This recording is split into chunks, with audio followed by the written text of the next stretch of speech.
நமது ஆரம்பம் பிதா, குமாரன், பரிசுத்த ஆவியாகிய திரியேக கடவுளின் நாமத்தில் உள்ளது. ஆமென். ஜெபத்திற்கு ஆயத்தமாவோம். ஆதாரம் நீதானையா, என் துணையில் ஆதாரம் நீதானையா, ஆதாரம் நீதானையா, என் துணையில் ஆதாரம் நீதானையா.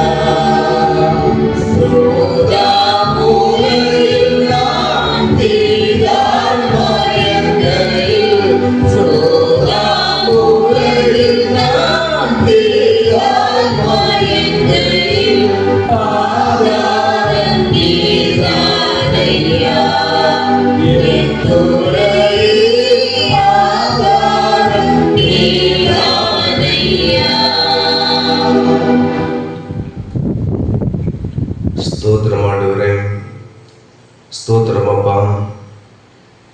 சேனைகளின் கர்த்தர் பரிசுத்தர், பரிசுத்தர், பரிசுத்தர் என்று வான சேனைகளாலும் உலகத்தின் அனைத்து மக்களாலும் போற்றப்படுகின்ற, வாழ்த்தப்படுகின்ற, மகிமைப்படுத்தப்படுகின்ற, பரிசுத்தமும் இரக்கமும் அன்பும் நிறைந்த எங்கள் பரலோக தந்தையாம் கடவுளே, நீர் ஆசீர்வாதமாக கிருபையாக தந்த இந்த பரிசுத்தமான ஓய்வு நாளுக்காக நன்றி நிறைந்த உள்ளத்தோடு நாங்கள் உம்மை துதிக்கிறோம், உம்மை ஸ்தோத்திரிக்கிறோம். ஆண்டவரே, நாங்களும் உம்மை பரிசுத்தர் என கண்டு ஆனந்த களிப்போடு போற்றவும் பாடவும் உம் திருநாமத்தை மகிமைப்படுத்தவும் எங்களுடைய வாழ்நாளோடு இந்த நாளை கூட கிருபையாக தந்தி கடந்து வந்த பாதையெல்லாம் கரம்பிடித்து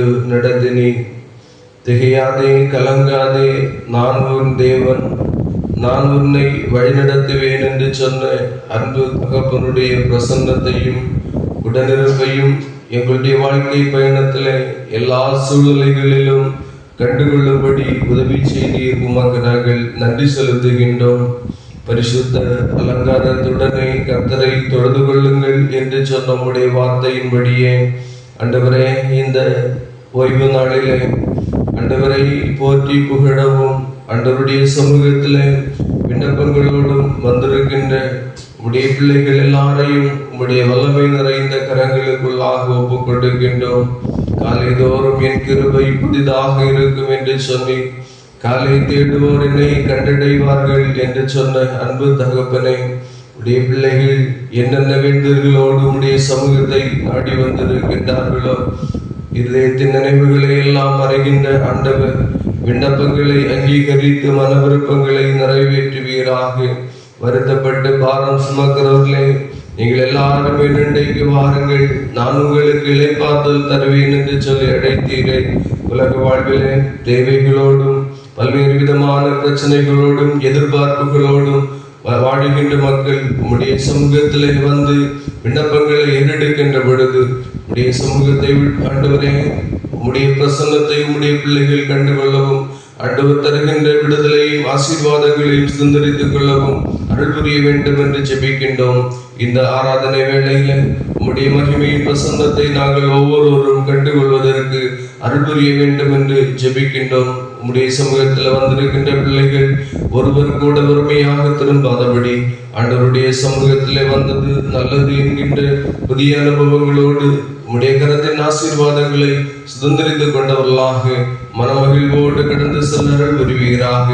பல்வேறு சூழ்நிலைகள் நிமித்தம், பலவீனத்தின் நிமித்தம் உடைய சமூகத்தில் வர முடியாதபடி தடைபட்டிருக்கின்ற வீடுகளிலிருந்து உம்மை நோக்கி பார்க்கின்ற அனைவரையும் கண்ணோக்கி பாரும். தடைகளை மாற்றி போட்டு வருகிற நாட்களில் உடைய பிள்ளைகளை அழைத்து வருவீராக.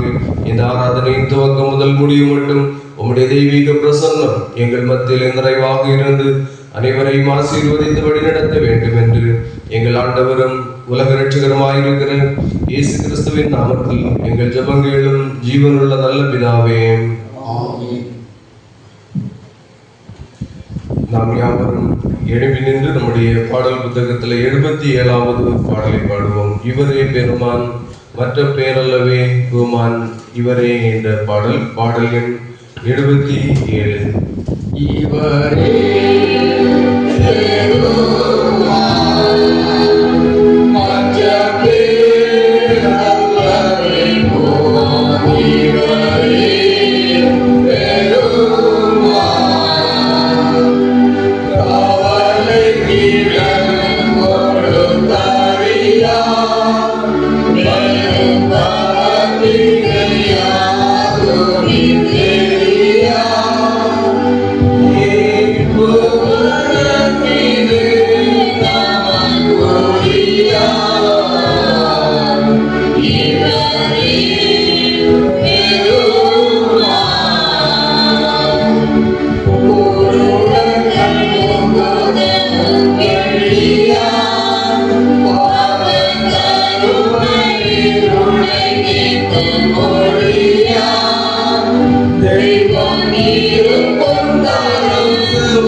நமது பாவங்களை அவருக்கு அறிக்கையிட்டு அவைகளை மன்னிக்க நமது இரட்சகராகிய இயேசு கிறிஸ்துவின் நாமத்தில் அவரை கெஞ்சி கேட்போம்.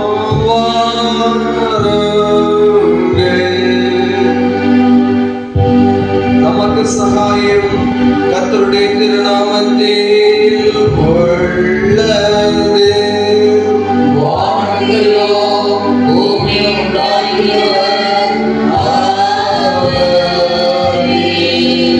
என் கீழர்களை கர்த்தருக்கு அறிக்கையிடுவேன் என்றே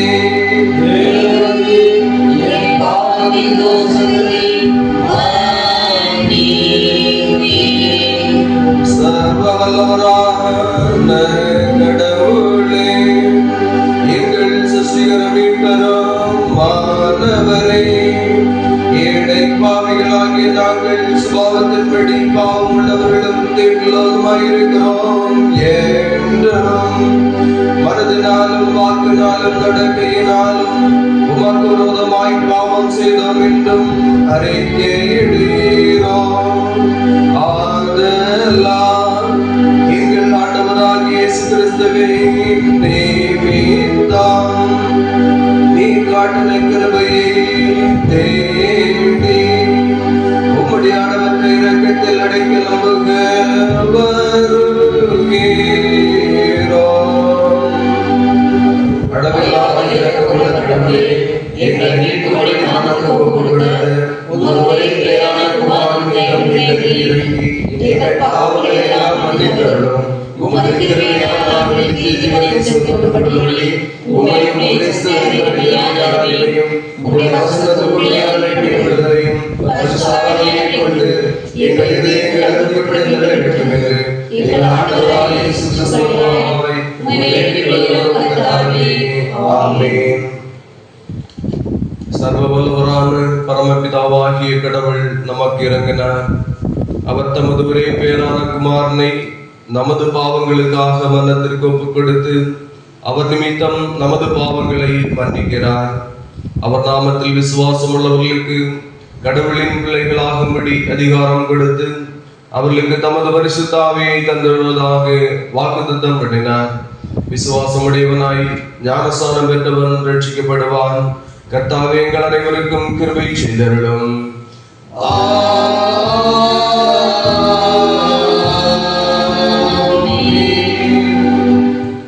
ஒரு சந்தியின் 4ஆம் ஞாயிறுக்குரிய ஆரம்ப வாக்கியத்தை பின்பற்றுவோம். பாடல் புத்தகத்தில் ஒரு சந்தியின் 5ஆம் ஞாயிறுக்குரிய ஆரம்ப வாக்கியம் பாடல் புத்தகத்தில் 86வது பக்கத்தில் உள்ளது. கடவுளே, நீர் என்னை நியாயம் விசாரியும். வாத்தியங்க ஜாதியோடு எனக்காக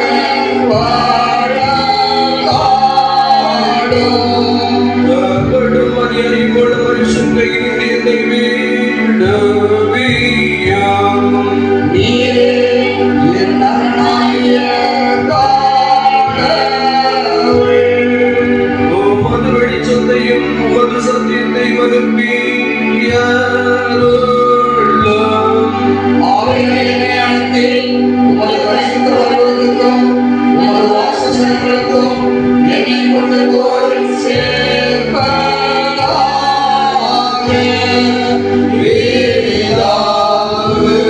பிதாவுக்கும் குமாரனுக்கும் பரிசுத்த ஆவிக்கும் மகிமை உண்டாவதாக. ஆதியிலும் இப்போதும் எப்போதுமான யுகயுகங்களாய்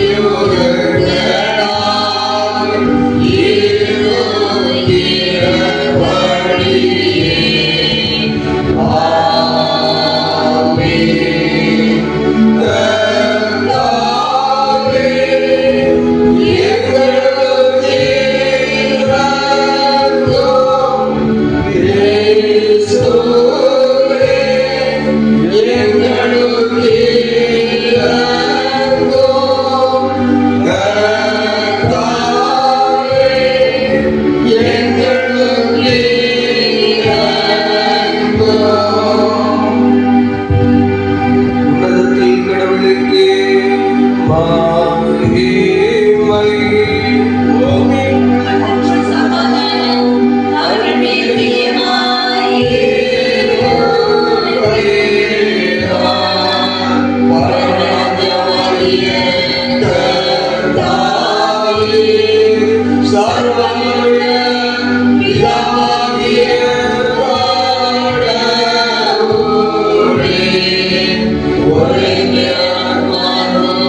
ஆண்டவராகிய இயேசு கிறிஸ்துவே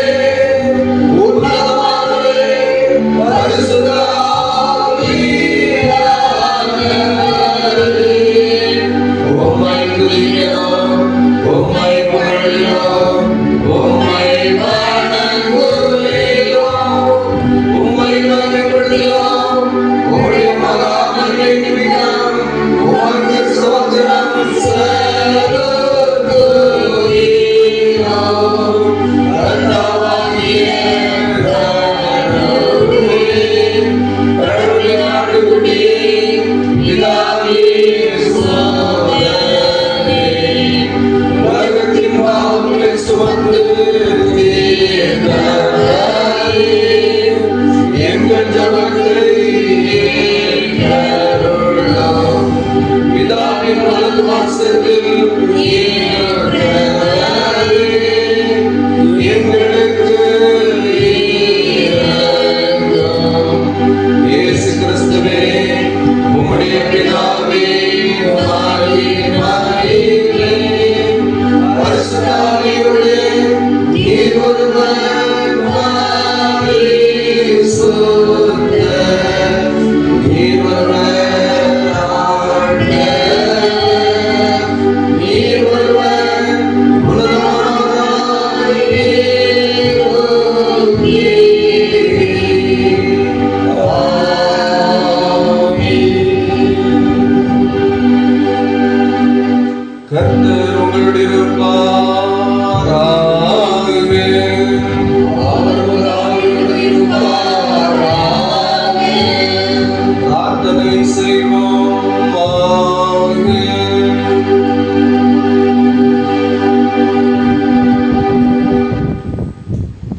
சர்வ வல்லமையுள்ள கடவுளே, உமது மிகுந்த தயவினால் உம்முடைய ஜனம் சரீர பிரகாரமாகவும் ஆத்ம பிரகாரமாகவும் எப்பொழுதும் ஆடப்படவும் காக்கப்படவும் அவர்களை இரக்கமாய் கண்ணோக்கி பார்க்க வேண்டும் என்று உம்மோடும் பரிசுத்த ஆவியோடும் ஏக கடவுளாய் இணைந்து ஆண்டு கொண்டிருக்கிற உமது குமாரனாகிய எங்கள் நாதர் இயேசு கிறிஸ்துவின் மூலமாய் உம்மை வேண்டிக் கொள்ளுகிறோம்.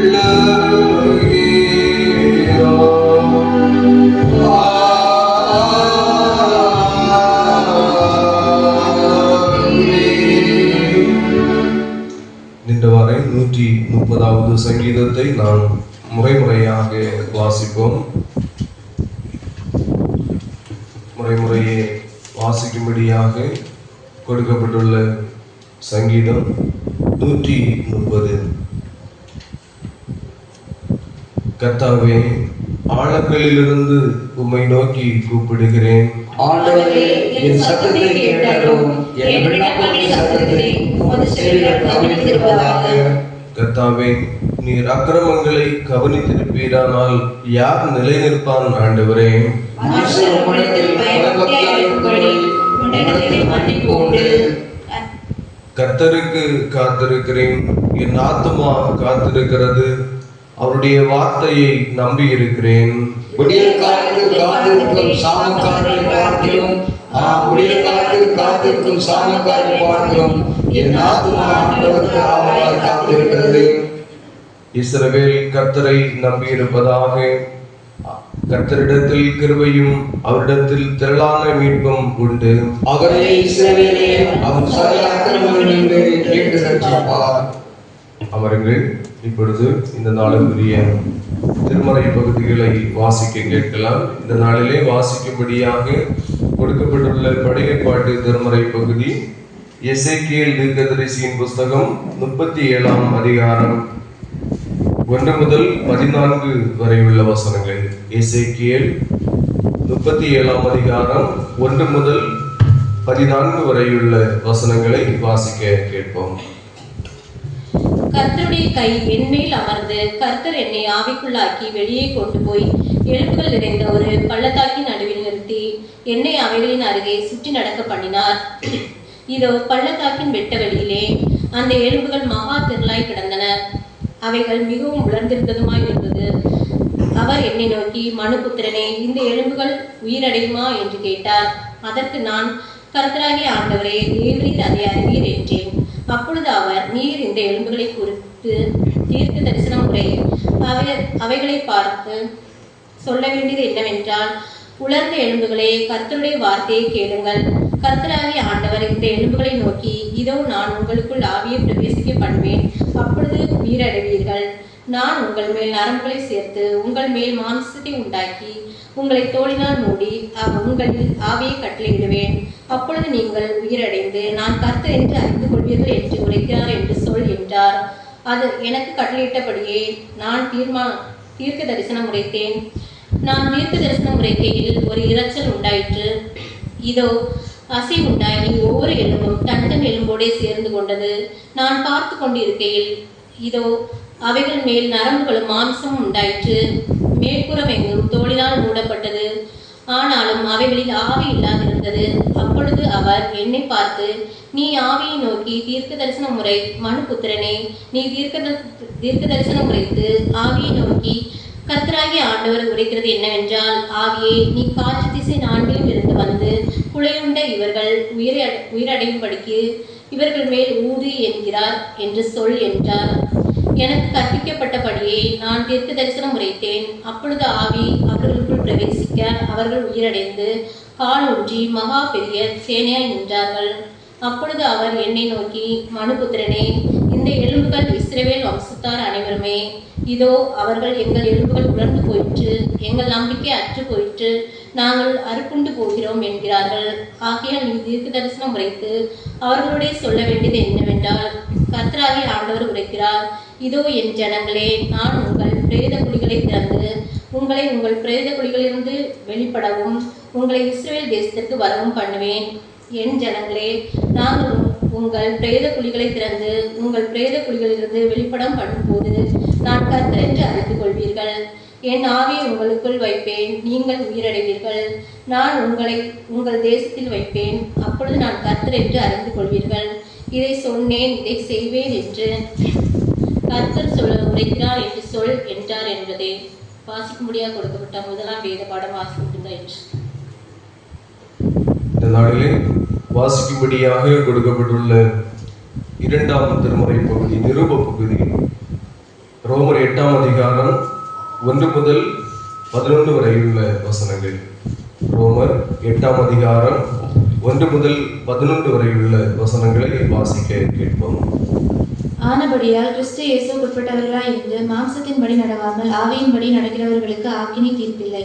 கிறிஸ்து இயேசுவினாலே ஜீவனுடைய ஆவியின் பிரமாணம் என்னை பாவம் மரணம் என்பவைகளின் பிரமாணத்தினின்று விடுதலையாக்கிற்றே. அது எப்படி எனில், மாம்சத்தினாலே பலவீனமாய் இருந்த நியாயப்பிரமாணம் செய்யக்கூடாததை தேவனை செய்யும்படிக்கு தம்முடைய குமாரனை பாவ மாம்சத்தின் சாயலாகவும் பாவத்தை போக்கும் பலியாகவும் அனுப்பி மாம்சத்திலே பாவத்தை ஆக்கினைக்குள்ளாக தீர்த்தார். மாம்சத்தின்படி நடவாமல் ஆவியின்படி நடக்கிற நம்மிடத்தில் நியாயப்பிரமாணத்தின் நீதி நிறைவேறும்படிக்கே அப்படி செய்தார். அன்றியும் மாம்சத்தின்படி நடக்கிறவர்கள் மாம்சத்துக்குரியவைகளை சிந்திக்கிறார்கள், ஆவியின்படி நடக்கிறவர்கள் ஆவிக்குரியவைகளை சிந்திக்கிறார்கள். மாம்ச சிந்தை மரணம், ஆவியின் சிந்தையோ ஜீவனும் சமாதானமுமாம். எப்படி என்றால், மாம்ச சிந்தை தேவனுக்கு விரோதமான பகை, அது தேவனுடைய நியாயப்பிரமாணத்துக்கு கீழ்ப்படியக்கூடாமலும் இருக்கிறது. மாம்சத்துக்கு உட்பட்டவர்கள் தேவனுக்கு பிரியமாய் இருக்க மாட்டார்கள். தேவனுடைய ஆவி உங்களில் வாசமாய் இருந்தால் நீங்கள் மாம்சத்துக்கு உட்பட்டவர்களாய் இராமல் ஆவிக்குட்பட்டவர்களாய் இருப்பீர்கள். கிறிஸ்துவின் ஆவி இல்லாதவன் அவருடையவன் அல்ல. மேலும் கிறிஸ்து உங்களில் இருந்தால் சரீரமானது பாவத்து நிமித்தம் மரித்ததாயும் ஆவியானது நீதி நிமித்தம் ஜீவனுள்ளதாயும் இருக்கும். அன்றியும் இயேசுவை மரித்தோரிலிருந்து எழுப்பினவருடைய ஆவி உங்களில் வாசமாய் இருந்தால் கிறிஸ்துவை மரித்தோரிலிருந்து எழுப்பினவர் உங்களில் வாசமாய் இருக்கிற தம்முடைய ஆவியினாலே சாவுக்கு ஏதுவான உங்கள் சரீரங்களை உயிர்ப்பிப்பார். நிருப வாக்கியம் வாசித்து முடிந்தது. இந்த நாளுக்கென்று குறிக்கப்படுவதற்கின்ற நற்செய்தி பகுதி பரிசுத்த யோவான் எழுதின நற்செய்தி நூல் 11ஆம் அதிகாரம் 1 முதல் 45 வரையுள்ள வசனங்கள், முதல் 25 வசனங்களை மட்டும் வாசிப்போம். யோவான் 11ஆம் அதிகாரம் முதல் 25 வசனங்கள். வாசிக்க வேண்டிய சுவிசேஷ பகுதி யோவான் 11ஆவது அதிகாரம் வசனம் 1 முதல் 25 முடிய. ஆண்டவரே, உமக்கு மகிமை.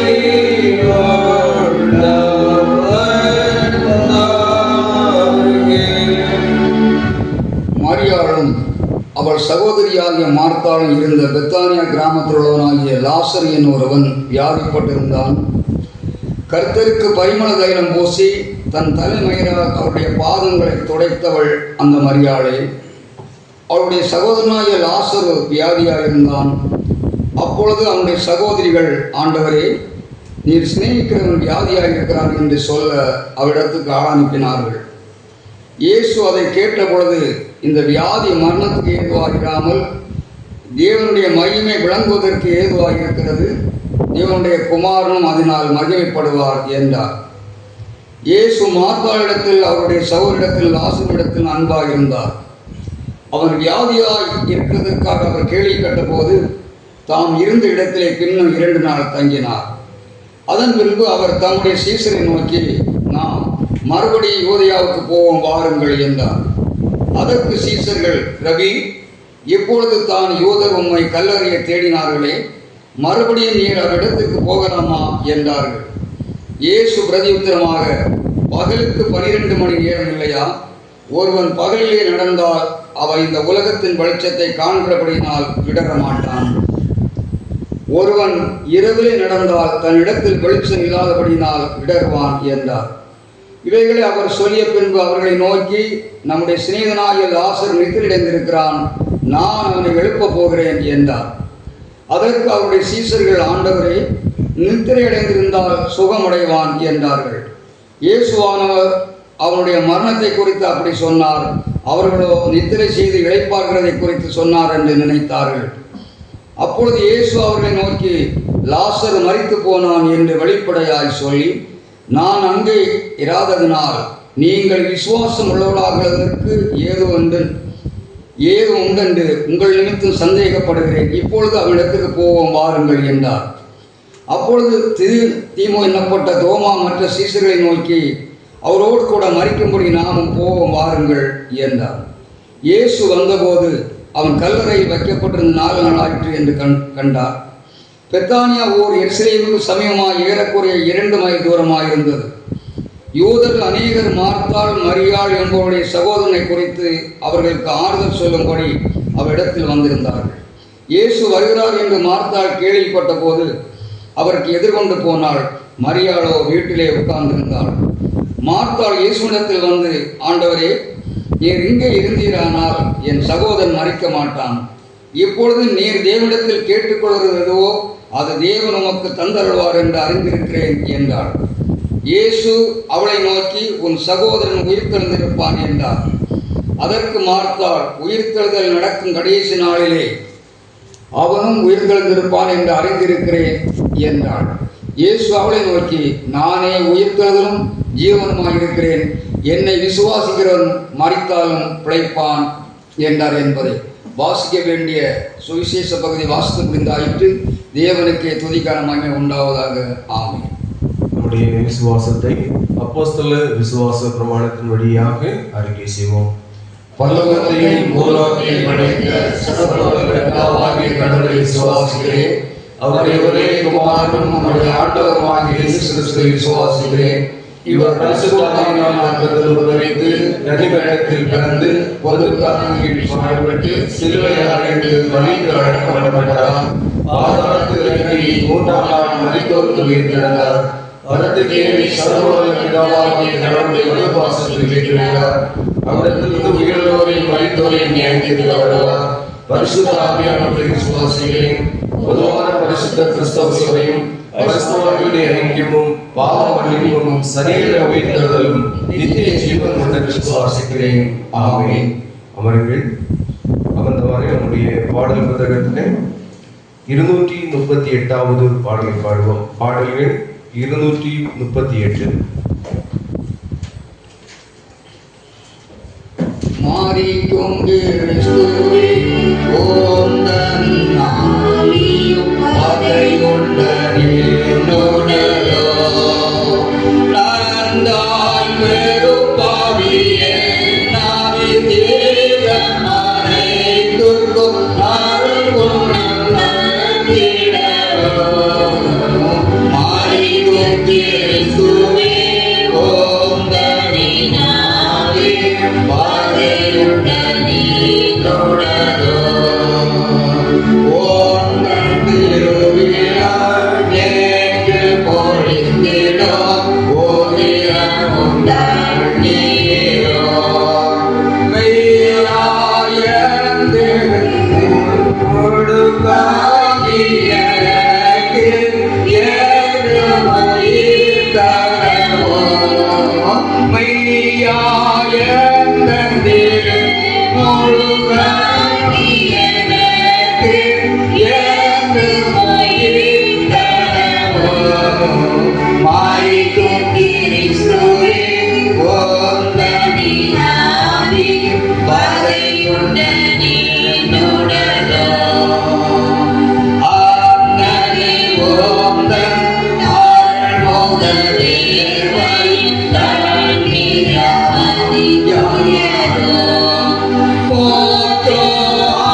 தேடும் இடையில் மாறிக்கும் கிறிஸ்துவே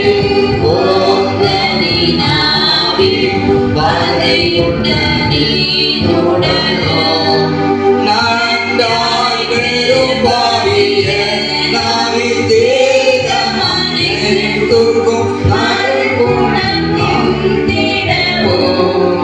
நன்றாய் பெரும் பாவிய நாம் தேகமனைத்துக்கும் நல்குணம் மாறிக்கும் கிறிஸ்துவே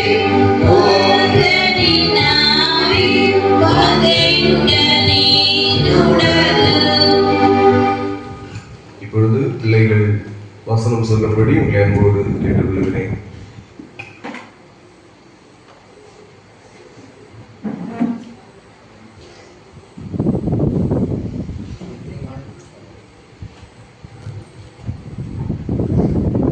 கர்த்தர் உன்னை எல்லா தீங்கிற்கும் விலக்கி காப்பார். அவர் உன் ஆத்துமாவை காப்பார்.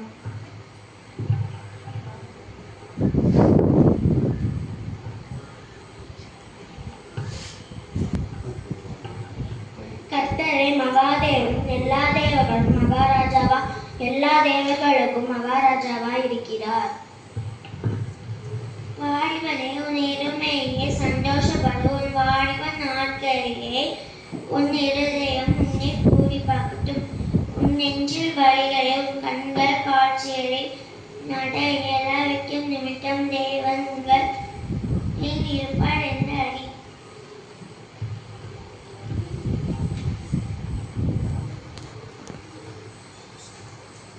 பிதாவாகிய கடவுளிடமிருந்தும் நம் ஆண்டவராகிய இயேசு கிறிஸ்துவிடமிருந்தும் அனைவருக்கும் கிருபையும் சமாதானமும் உண்டாவதாக. கிறிஸ்து இயேசுவுக்குள் மிகவும் அன்பானவர்களே, இந்த நாளிலும் ஆண்டவருடைய சமூகத்தில் ஒன்றாக கூடி வந்திருக்கின்ற உங்கள் அனைவரையும் இயேசு கிறிஸ்துவின் இனிதான நாமத்தினாலே வாழ்த்தி வரவேற்றுக் கொள்கிறேன். ஆண்டவர் உங்களை ஆசீர்வதிப்பாராக. ஒரு சந்தியின் 5ஆம் ஞாயிற்றுக்கிழமை இந்த நாளிலே சிந்தனைக்காக தெரிந்து கொள்ளப்பட்ட திருமறை பகுதி நாம் வாசித்த சங்கீதம் 130வது சங்கீதம் 5வது வசனம். கர்த்தருக்கு காத்திருக்கிறேன், என் ஆத்துமா காத்திருக்கிறது, அவருடைய வார்த்தையை நம்பி இருக்கிறேன். தலைகளை தாழ்த்தி ஆண்டவரை நோக்கி ஜெபம் செய்வோம். அன்பு நிறைந்த நல்ல ஆண்டவரே, உன்மேல் என் கண்ணை வைத்து உனக்கு ஆலோசனை சொல்லுவேன் என்று சொன்னவரே, ஒவ்வொரு நாளும் ஆண்டவரை எங்களுக்கு தருகின்ற ஆலோசனைகளுக்காக உமக்கு நாங்கள் நன்றி செலுத்துகின்றோம். இப்பொழுதும் உம்முடைய சமூகத்தில் கூடி வந்திருக்கிற நாங்கள் உம்முடைய திருமறை வசனங்களை தியானிப்பதற்காக ஆயத்தப்படுகின்றோம்.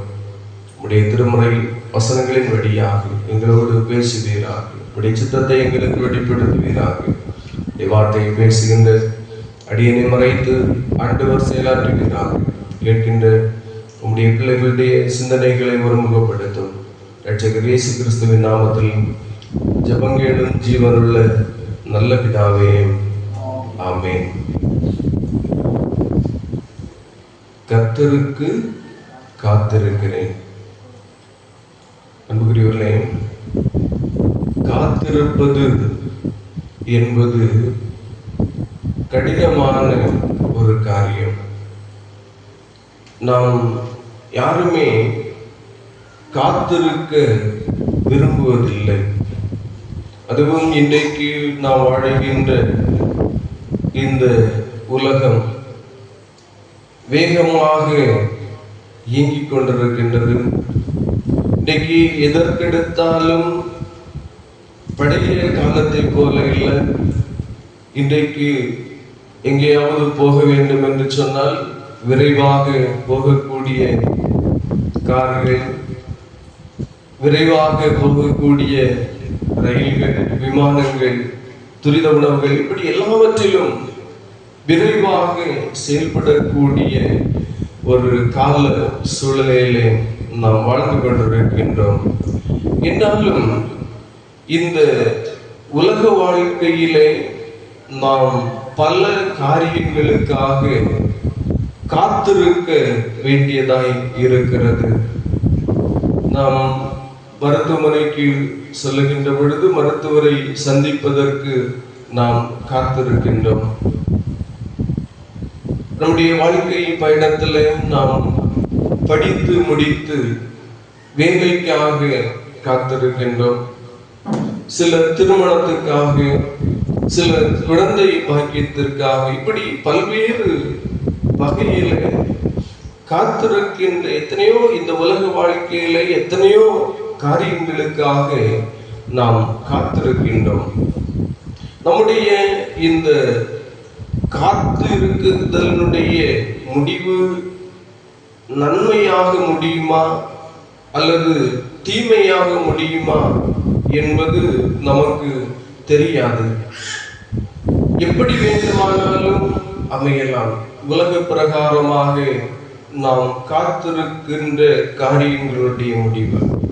அதே நேரத்தில் நாம் கடவுளுக்காக காத்திருப்பது என்பது அது ஆசீர்வாதமாகத்தான் அமையும் என்று வேதம் சொல்லுகின்றது. ஆகவே தான் திருமறையிலே பல இடங்களிலே சொல்லப்படுகின்ற வார்த்தை கர்த்தருக்கு காத்திரு. நான் கர்த்தருக்காக பொறுமையோடு காத்திருந்தேன் என்று சங்கீதக்காரன் சொல்லுகின்றார். ஏசாயா தீர்க்கதரிசியின் புஸ்தகம் 64ஆம் அதிகாரம் 4வது வசனத்திலே, தேவனே உமக்கு காத்திருக்கிறவர்களுக்கு நீர் செய்பவைகளை நீரே அல்லாமல் உலக தோற்றம் முதற்கொண்டு ஒருவரும் கேட்டதும் இல்லை, செவியால் உணர்ந்ததும் இல்லை, அவைகளை கண்டதும் இல்லை என்று வாசிக்கிறோம். கர்த்தருக்கு காத்திருக்கின்ற பிள்ளைகளுக்கு வாழ்க்கையிலே யாருமே புரிந்து கொள்ள முடியாத அளவுக்கு மேன்மையான காரியங்களை கடவுள் கொடுக்கிறார் என்பதை இந்த வசனம் சொல்லுகின்றது. புலம்பல் 3ஆம் அதிகாரம் 25, 26 ஆகிய வசனங்களை படிக்கின்ற பொழுது, தமக்கு காத்திருக்கிறவர்களுக்கும் தம்மை தேடுகிற ஆத்துமாவுக்கும் கர்த்தர் நல்லவர். கர்த்தருடைய ரட்சிப்புக்கு நம்பிக்கையோடு காத்திருக்கிறது நல்லது. கர்த்தரை தேடுகிறவர்களுக்கு, கடவுளை நம்புகின்றவர்களுக்கு கர்த்தர் நல்லவர். வாழ்க்கை பயணத்திலே கர்த்தருக்காக பொறுமையோடு காத்திருக்கின்றவர்கள், தேவ சித்தத்திற்காக காத்திருக்கின்றவர்கள் கர்த்தர் நல்லவர் என்பதை கண்டுகொள்வார்கள். யாரெல்லாம் இந்த உலக வாழ்விலே விசுவாசத்தோடு ஆண்டவரை சார்ந்து ஆண்டவர் மீது நம்பிக்கை வைத்து ஜெபத்தோடு காத்திருக்கின்றார்களோ அவருடைய காத்திருப்பு நன்மையானதாக முடியும். அவர்கள் எல்லாரும் கண்டுகொள்வார்கள் கர்த்தர் நல்லவர் என்பதை. இன்றைக்கு நமக்கு சிந்தனைக்காக கொடுக்கப்பட்டிருக்கின்ற யோவான் நற்செய்தி நூல் 11ஆம் அதிகாரத்தை நாம் படிக்கின்ற பொழுது, அங்கே மார்த்தாள், மரியாள், லாசரு ஆகியோரை உள்ளடக்கிய ஒரு குடும்பத்தை பார்க்கின்றோம். அந்த குடும்பம் எருசலேமுக்கு அருகாமையிலே இருந்த பெத்தானியா என்ற ஊரிலே வாழ்ந்த குடும்பம். இந்த லாசரு இயேசுநாதருடைய நெருங்கின நண்பர். எப்பொழுதெல்லாம் ஆண்டவர் இயேசு கிறிஸ்து ஊழியத்தின் நிமித்தமாக எருசலேமுக்கு போகின்றாரோ அப்பொழுதெல்லாம் இந்த மார்த்தாள், மரியாள், லாசரு இவருடைய வீட்டிற்கு சென்று அங்கே தங்கியிருக்கின்றார். அவர்களும் இயேசுநாதரை உபசரித்தார்கள். இயேசுநாதர் மீது மிகுந்த அன்பு வைத்தார்கள். இப்பேற்பட்ட ஆண்டவரோடு உள்ள ஐக்கியத்திலே வாழ்ந்த ஒரு குடும்பத்தில் இயேசு கிறிஸ்துவனுடைய நெருங்கிய நண்பனாக இருந்த இந்த லாசரு வியாதிப்படுகின்றார். இவருடைய வியாதி நிமித்தம் அந்த குடும்பம் முழுவதுமே கலக்கமடைகின்றது. உடனடியாக இயேசுநாதருக்கு இந்த தகவலை சொல்லி அனுப்புகின்றார்கள். லாசரு வியாதிப்பட்டிருக்கிறான் என்று சொல்லி.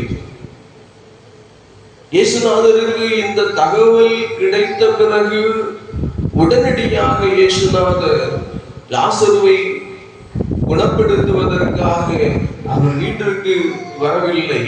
மீண்டும் 2 நாள் கழித்து இயேசு வருகின்றார். 11ஆம் அதிகாரம் 6வது சொல், அவன் வியாதியாகி இருக்கிறதாக அவர் கேள்விப்பட்ட பொழுது தாம் இருந்த இடத்திலே பின்னும் 2 நாள் தங்கினார் என்று சொல்லி, இந்த தாமதம் இயேசு வருவதற்கு தாமதித்ததினாலே அந்த குடும்பத்திலே ஒரு மிகப்பெரிய இழப்பு ஏற்படுகின்றது. இந்த லாசரு மரித்து போகின்றார். இப்பொழுது இயேசுநாதரை மிகவும் நேசித்த இந்த குடும்பத்தாருடைய உள்ளத்திலே பலவிதமான கேள்விகள் எழும்புகின்றது. ஏன் எங்களுக்கு இந்த துன்பம்?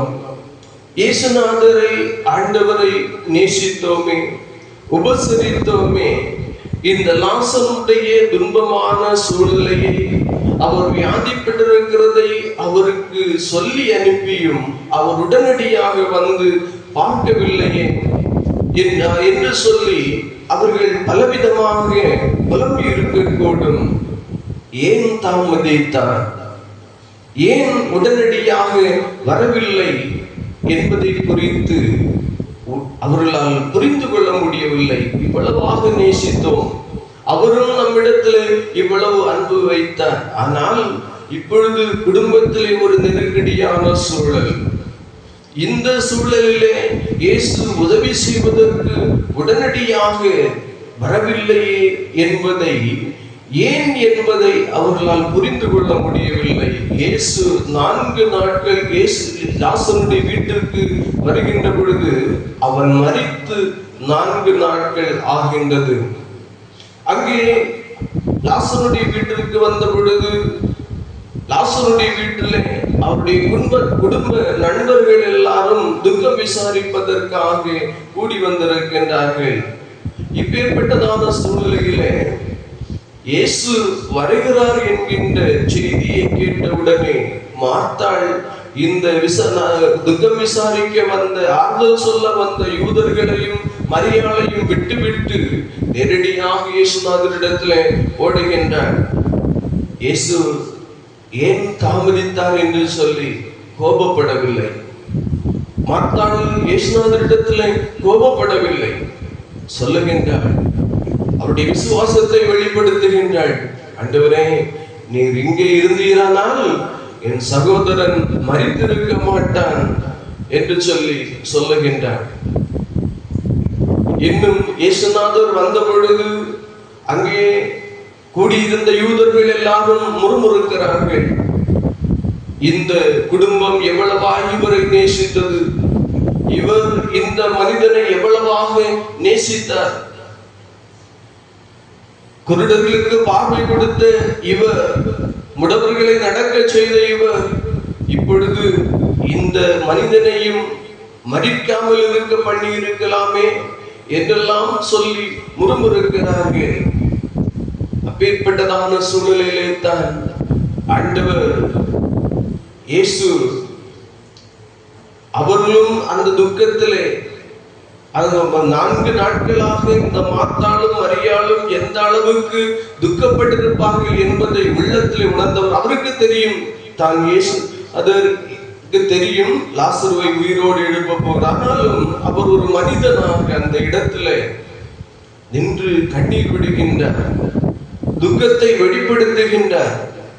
மாத்திரமல்ல சொல்லுகின்றார், கல்லை புரட்டி போடுங்கள் என்று சொன்ன பொழுது சொல்லுகின்றார், ஆண்டவரே 4 நாள் ஆயிற்றே என்று சொன்ன பொழுது ஆண்டவர் சொன்ன வார்த்தை, நீ விசுவாசித்தால் தேவனுடைய மகிமையை காண்பார். அன்புக்குரியவர்களே, தேவனுடைய மகிமையை காண்பதற்கு விசுவாசம், மாத்தாளுக்கு விசுவாசம் தேவை என்பதை ஆண்டவர் இங்கே சொல்லுகின்றார். நம்முடைய வாழ்க்கையிலும் கூட ஆண்டவருடைய மகிமையான நடத்துதலை நாம் காண வேண்டும் என்று சொன்னால் நம்முடைய சூழ்நிலையை பார்க்க கூடாது. நமக்கு முன்பாக இருக்கின்ற சூழ்நிலைகளை பார்க்க வேண்டாம்.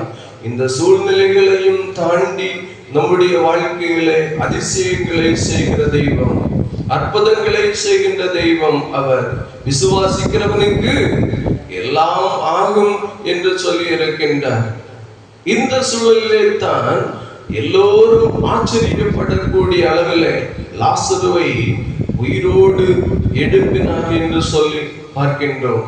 அந்த நேரத்தில் கூடியிருந்த யூதர்கள் எல்லோரும் ஆச்சரியப்படுகின்றார்கள். ஆச்சரியப்பட்டது மாத்திரமல்ல, அநேகர் இயேசுநாதரை விசுவாசித்தார்கள் என்று வேதம் சொல்லுகின்றது. அன்புக்குரியவர்களே, இன்றைக்கும் நாம் கடவுளிடத்திலே ஒரு காரியத்திற்காக துரிதமான பதிலை எதிர்நோக்கி காத்திருக்கின்ற நேரத்தில் ஏன் அவர் தாமதிக்கிறார்? நாம் ஜெபித்துக் கொண்டிருக்கின்றோம் ஒரு தேவைக்காக, ஒரு பிரச்சனையில் இருந்து விடுபடுவதற்காக. சில நேரங்களிலே கடவுள் உடனடியாக பதில் கொடுக்கின்றார், சில நேரங்களிலே கடவுள் தாமதிக்கின்றார். அந்த தாமதம் ஏன் என்பதை அநேக நேரங்களிலே நம்மால் புரிந்து கொள்ள முடியாது. ஆனால் அவருடைய வேலை, அவருடைய சர்வ ஞானம் நிறைந்த கடவுளுடைய விருப்பத்திற்கு ஒப்பு கொடுக்கின்ற நேரத்தில் கைவிடாத ஆண்டவருடைய அன்பை நாம் கண்டுகொள்ள முடியும்.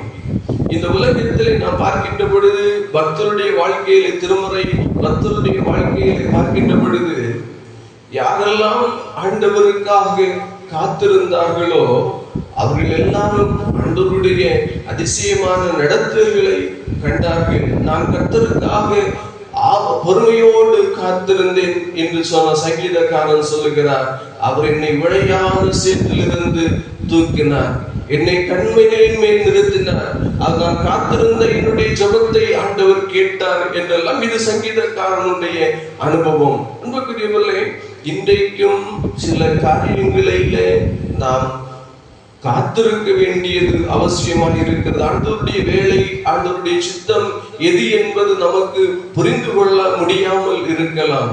ஆனால் நிச்சயமாக விசுவாசத்தோடு அவருக்காக காத்திருக்கிற அந்த காத்திருப்பு நமக்கு நன்மையாக முடியும். காத்திருக்கிறவர்களின் ஜெபத்தை கர்த்தர் கேட்கின்றார். சங்கீதம் 5ஆம் சங்கீதம் 3வது வசனத்திலே சங்கீதக்காரன் சொல்லுகின்றார், கர்த்தாவே, காலையிலே என் சத்தத்தை கேட்டருளுவீர், காலையிலே உமக்கு நேராக வந்து ஆயத்தமாகி காத்திருப்பேன். அதிகாலையிலே எழும்பி ஆயத்தமாகி காத்திருந்து ஜெபித்து கடவுளுடைய கரத்தில் இருந்து நன்மைகளை ஆசீர்வாதங்களையும் பெற்றுக்கொண்டது தாவீதுனுடைய அனுபவம். அதைத்தான் இங்கே சொல்லுகின்றார், காலையிலே என் சத்தத்தை கேட்டருளுவீர் என்று சொல்லி. திருமறையிலே அநேக பக்தர்களை பார்க்கின்ற பொழுது ஆண்டவரால் பயன்படுத்தப்பட்ட, வல்லமையாக பயன்படுத்தப்பட்ட மனிதர்கள் எல்லாரும் எப்படி ஆண்டவரை தேடினார்கள் என்று சொன்னால், அதிகாலை வேளையிலே ஆண்டவர் ஆயத்தமாகி ஆண்டவருடைய சமூகத்திலே காத்திருந்தார்கள். காத்திருந்து ஆண்டவருடைய ஆசீர்வாதத்தை சுதந்திரித்துக் கொண்டார்கள். ஆபிரகாமுடைய வாழ்க்கையானாலும் சரி, மோசேயுடைய வாழ்க்கையானாலும் சரி, யாக்கோபு, இவருடைய வாழ்க்கையெல்லாம் வேதம் சொல்லுகின்றது, இவர்கள் எல்லாரும் அதிகாலை வேளையிலே ஆண்டவரோடு தனித்திருந்து போராடினார்கள், தனித்து இருந்து ஜெபித்தார்கள். அவருடைய ஜெபத்திற்கு பதில் கிடைத்தது. கர்த்தருக்கு காத்திருக்கின்றவர்களோ வெட்கப்பட்டு போவதில்லை. கர்த்தருக்கு காத்திருக்கின்றவர்கள் கடுகு போல பலனடைந்து செட்டைகளை அடித்து உயிரை எழும்புவார்கள். உலக பிரகாரமாக சில காரியங்களுக்காக காத்திருக்கிறவர்கள் அது கிடைக்காத பட்சத்திலே சோர்வடைந்து மனம் தளர்ந்து ஏன் வாழ வேண்டும் என்கின்ற விரக்தி நிலைக்கு தள்ளப்படுகின்றார்கள். ஆனால் ஆண்டவரை நம்பி ஆண்டவர் மேல் விசுவாசம் வைத்து காத்திருக்கிறவர்களை வெட்கப்பட விட மாட்டார். அவர் சோர்ந்து போக விட மாட்டார். நம்முடைய பிள்ளைகளுக்கு தம்மை தேடுகின்ற பிள்ளைகளுடைய வாழ்க்கையில எது நன்மையோ ஏற்ற வேளையிலே அவர் செய்வார். தாமதித்தாலும் காத்திரு, நிச்சயமாய் வரும் என்று வேதம் சொல்லுகின்றது. காத்திருக்கின்ற பொழுது நம்முடைய ஜெபத்தை கேட்கின்றார். காத்திருக்கின்ற பொழுது காத்திருக்கின்றவர்களை ரட்சிக்கின்றார். நீதிமொழிகள் 20ஆம் அதிகாரம் 22ஆம் வசனம் சொல்லுகிறது, கர்த்தருக்கு காத்திரு, அவர் உன்னை ரட்சிப்பார். கர்த்தருக்கு காத்திரு, அவர் உன்னை ரட்சிப்பார். இந்த ரட்சிப்பு என்பது இன்றைக்கு உலகத்திலே வாழுகின்ற ஒவ்வொரு மனிதனுக்கும் பெற்றுக்கொள்ள வேண்டிய ஒரு காரியம். இன்றைக்கு உலகத்தில் பாவம், சாபம், பல்வேறு விதமான அடிமைத்தனத்தில் இருக்கின்ற மனிதனுக்கு ரட்சிப்பு அவசியம். ரட்சிப்பின் சந்தோஷம் அவசியம். இன்றைக்கு உலகத்தில் பார்க்கின்ற பொழுது அநேக குடும்பத்தில் இருக்கின்ற பிள்ளைகள் ஒழுக்கம் கெட்ட வாழ்க்கை, பல்வேறு விதமான பாவ பழக்கங்களுக்கு அடிமைப்பட்டதுனாலே சமாதானத்தை இழந்திருக்கின்ற குடும்பங்கள் ஏராளம். குடும்ப தலைவியினுடைய பாவ பழக்கங்களின் நிமித்தமாக சமாதானத்தை இழந்திருக்கின்ற குடும்பங்கள் ஏராளம். இவற்றிலிருந்தெல்லாம் ரட்சிக்கப்படுவதற்கு ஒரே வழி இயேசு கிறிஸ்து. இந்த உலகத்திலே பாவத்தின் அடிமைத்தனத்திலிருந்தெல்லாம் விடுவிக்கும்படியாக வந்த ஒரே தெய்வம் இயேசு கிறிஸ்து. அவரை நோக்கி கூப்பிடுகின்றவர்களுக்கு, காத்திருக்கின்றவர்களுக்கு ஆண்டவர் ரட்சிப்பை கொடுக்கின்றார். ரட்சிப்பின் சந்தோஷத்தை, பாவ மன்னிப்பின் நிச்சயத்தை கொடுத்து ரட்சிப்பின் சந்தோஷத்தை கொடுக்கின்றார். கர்த்தருக்கு காத்திரு. ஆகவே தான் வேதம் சொல்லுகிறது, கர்த்தருக்கு காத்திரு, அவர் உன்னை ரட்சிப்பார் என்று சொல்லி. மாத்திரமல்ல, ஏசாயா தீர்க்கதரிசியின் புஸ்தகம் 49ஆம் அதிகாரம் 23வது வசனம் சொல்லுகிறது, நான் கர்த்தர், எனக்கு காத்திருக்கிறவர்கள் வெட்கப்பட்டு போவதில்லை. சில வேளை இன்றைக்கு உலக மனிதர்களுடைய வார்த்தைகளை நம்பி, உலக மனிதர்களுடைய வாக்குறுதிகளை நிறைவேற்றுவார்கள் என்று சொல்லி காத்திருக்கின்றவர்கள் சில வேளை வெட்கப்பட்டு போகலாம். ஆனால் ஆண்டவர் சொல்லுகின்றார், நான் கர்த்தர், எனக்கு காத்திருக்கிறவர்கள் வெட்கப்பட்டு போவதில்லை என்று சொல்லி. இந்த உலக வாழ்விலே கடவுள் கொடுத்த வார்த்தையை நம்பி, வாக்குத்தத்தத்தை நம்பி யாரெல்லாம் காத்திருந்தார்களோ அவர்களை கடவுள் வெட்கப்பட விடவில்லை. அதே தான் சங்கீதக்காரன் சொல்லுகின்றான், நான் கர்த்தருக்கு காத்திருக்கிறேன், அவருடைய வார்த்தையை நம்பி இருக்கிறேன் என்று சொல்லி.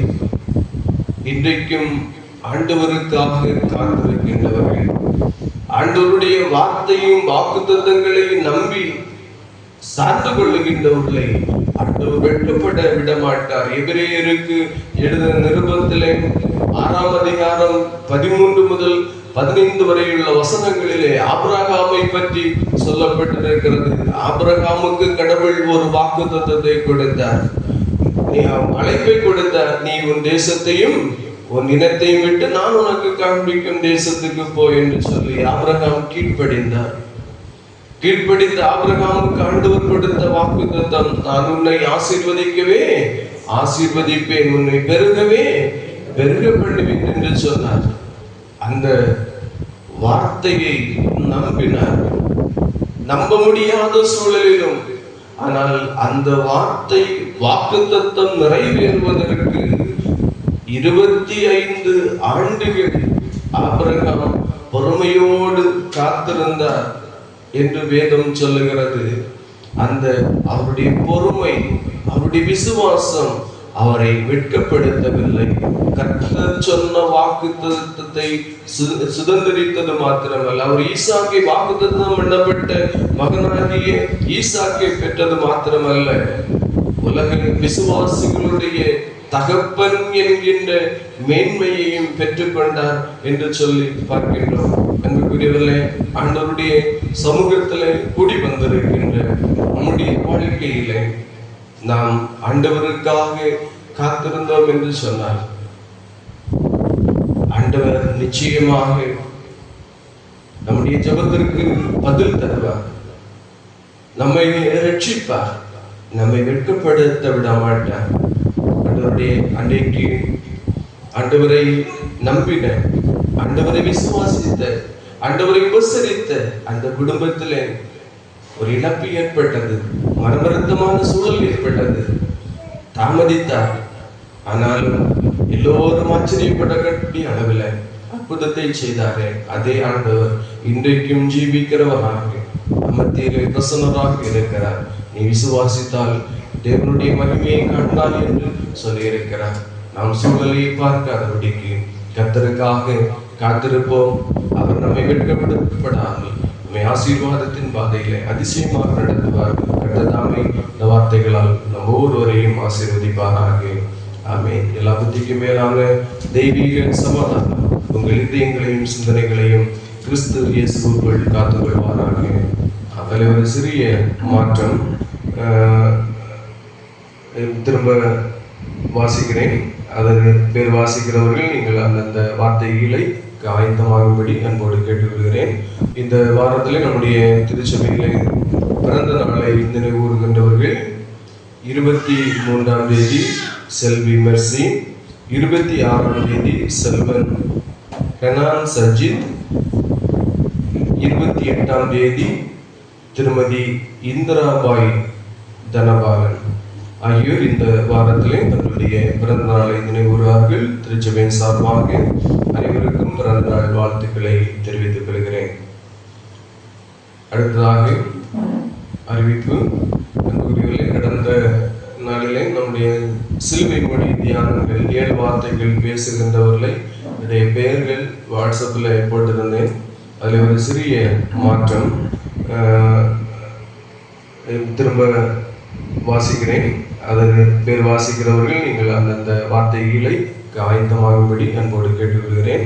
முதலாவது வார்த்தை திருமதி சரோஜா அவர்கள், 2வது வார்த்தை திருவாளர் கிங்ஸ்லி அவர்கள், 3வது வார்த்தை திருவாளர் இன்பராஜ் அவர்கள், 4வது வார்த்தை திருமதி சித்ரா அவர்கள், 5வது வார்த்தை திரு உமேஷ் அவர்கள், 6வது வார்த்தை திருமதி ஷீலா ராணி அவர்கள், 7வது வார்த்தை திருமதி ஜினிதா அவர்கள். அனைவரும் நீங்கள் ஜெபத்தோடு ஆயத்தமாகும்படி உங்களை அன்போடு கேட்டுக்கொள்கிறேன். இப்பொழுது நம்முடைய பாடல் புத்தகத்திலே 591வது பாடலை பாடுவோம். அப்பொழுது கர்த்தருக்கென்று காணிக்கை ஏற்றுக்கொள்ளப்படும். பாடல் எண் 591. பாவிக்கு புகலிடம் இயேசு ரட்சகர், பாரினில் பலியாக மாட்டாரே என்ற பாடல்.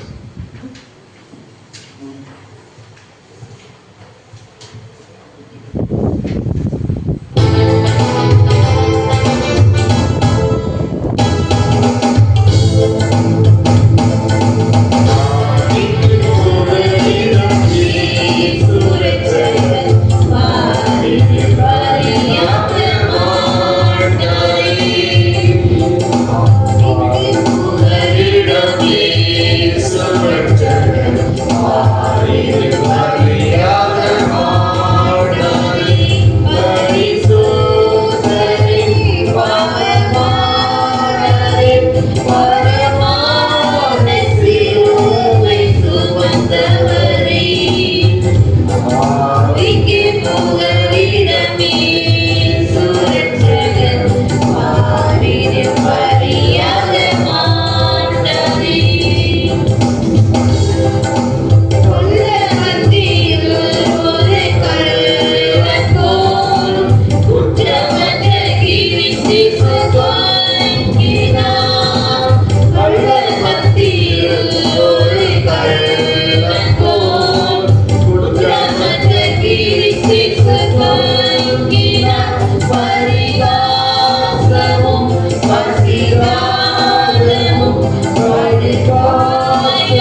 நாம் எல்லோரும் ஆண்டவரை நோக்கி ஜெபம் செய்வோம்.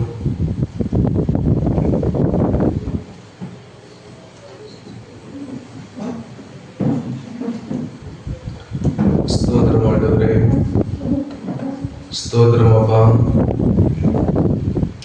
நேற்றும் இன்றும் என்றும் மாறாதவரும் ஒருவராக பெரிய அதிசயங்களையும் செய்கிறவருமாக இருக்கிற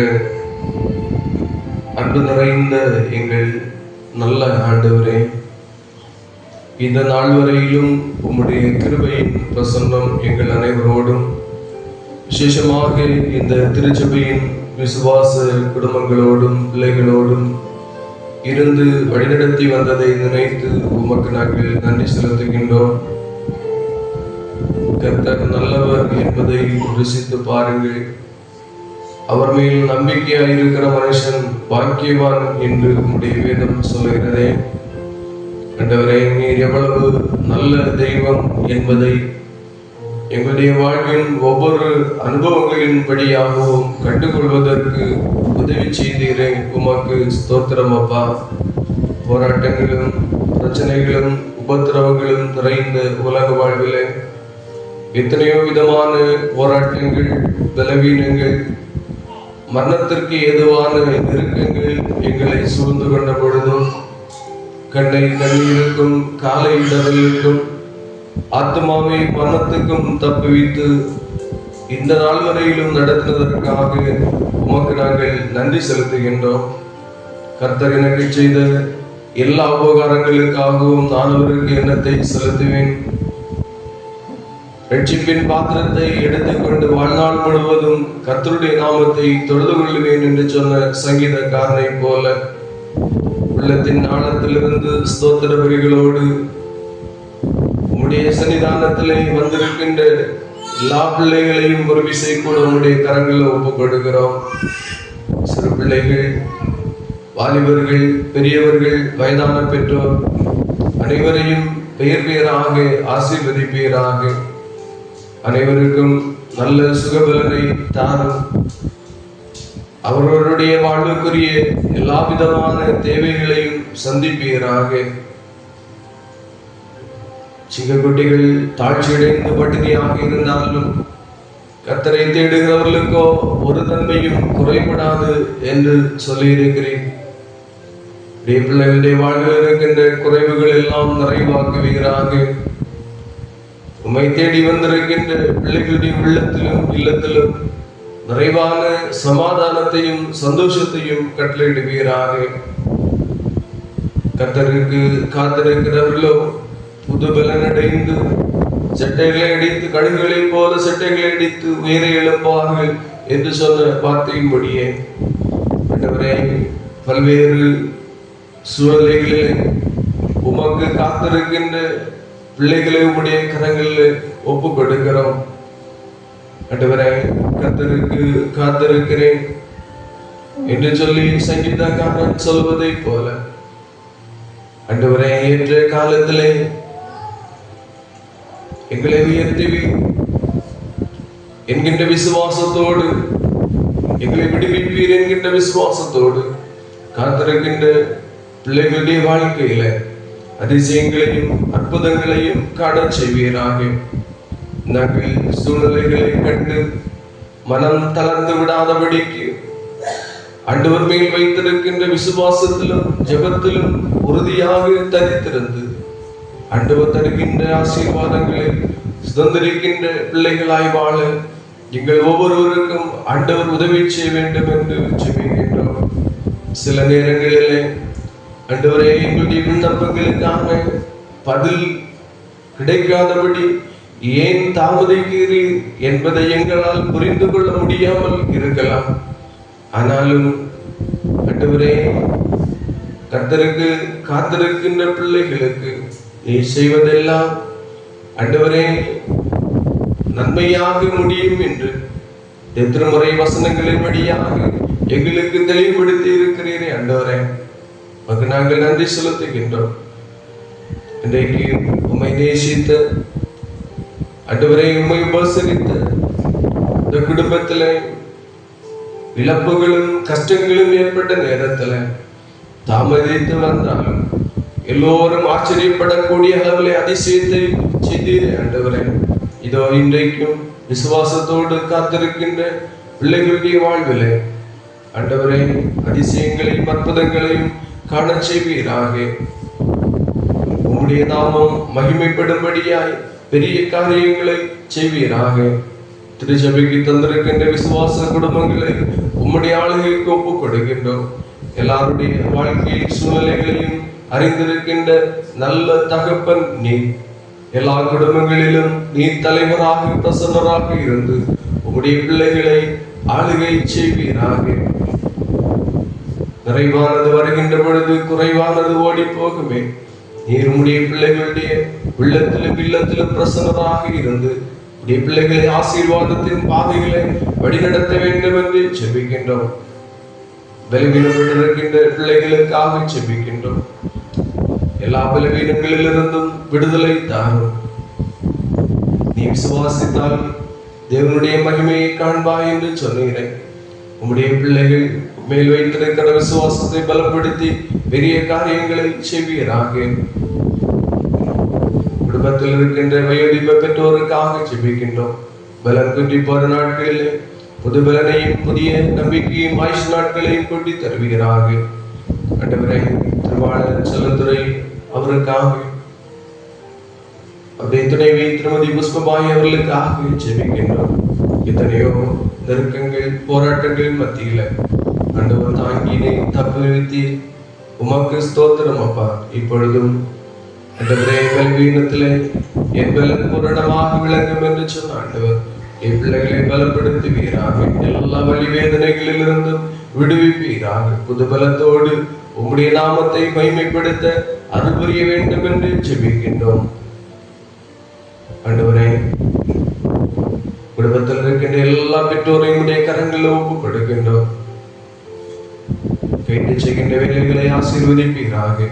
குடும்ப வாழ்விலே பிள்ளைகளுடைய வாழ்விலே எதிர்பார்த்திருக்கின்ற நன்மைகளையும் ஆசீர்வாதங்களையும் காண செய்வீராக. குடும்பங்களில் தந்திருக்கின்ற பிள்ளைகளை உடைய கரங்களில் ஒப்புக் கொடுக்கிறோம். குடும்பத்திற்கும் தேசத்திற்கும் ஆசீர்வாதமான பிள்ளைகளாய் வாழ வளர உதவி செய்வீராக. எங்களை விட்டு தூர தேசங்களிலே வெளிநாடுகளிலே வாழ்ந்து கொண்டிருக்கின்ற எல்லாரையும் உடைய கரங்களில் ஒப்புக் கொடுக்கிறோம். இருக்கிற இடங்களிலே கண்மணியை போல பாதுகாத்து கொள்வீராக. ஆண்டவரே,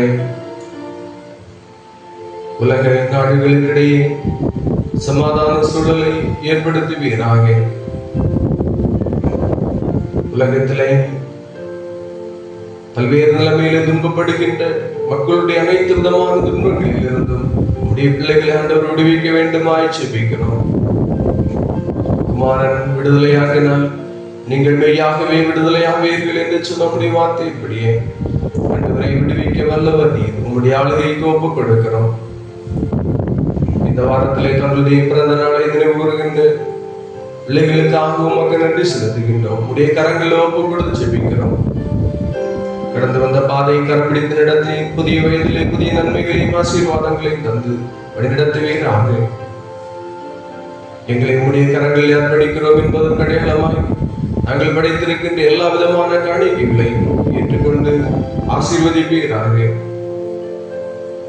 இன்னும் எங்களுடைய வாழ்க்கையினாலும் எங்களுடைய வார்த்தையினாலும் காணிக்கைகளினாலும் உம்முடைய நாமத்தை மேன்மைப்படுத்தி நாங்கள் வாழ எங்களுக்கு உதவி செய்ய வேண்டும் என்று செபிக்கிறோம்.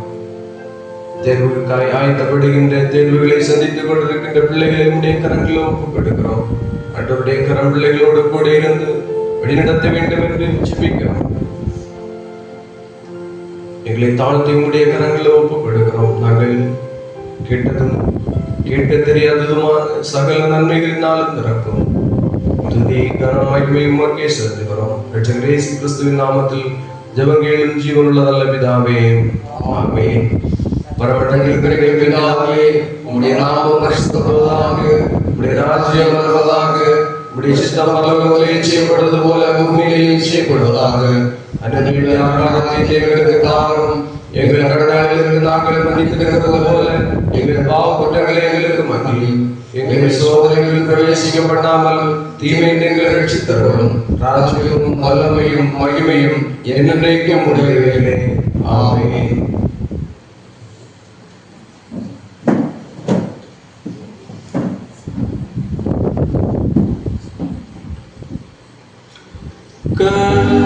கர்த்தரானவரை ஆசீர்வதித்தவரை காப்பாராக.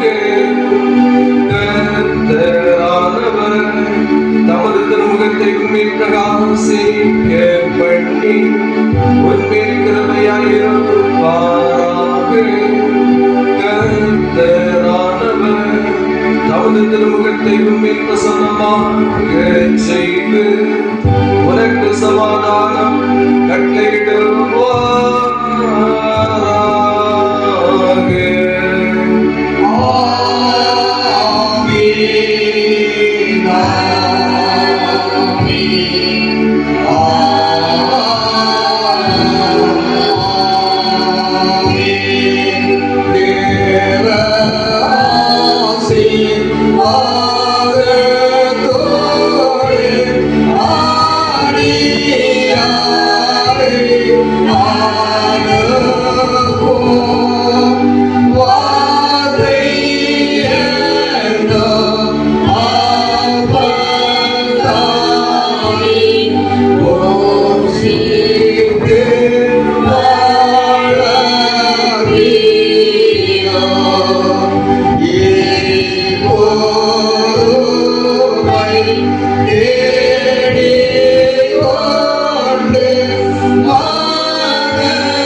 சமாதானத்தோடு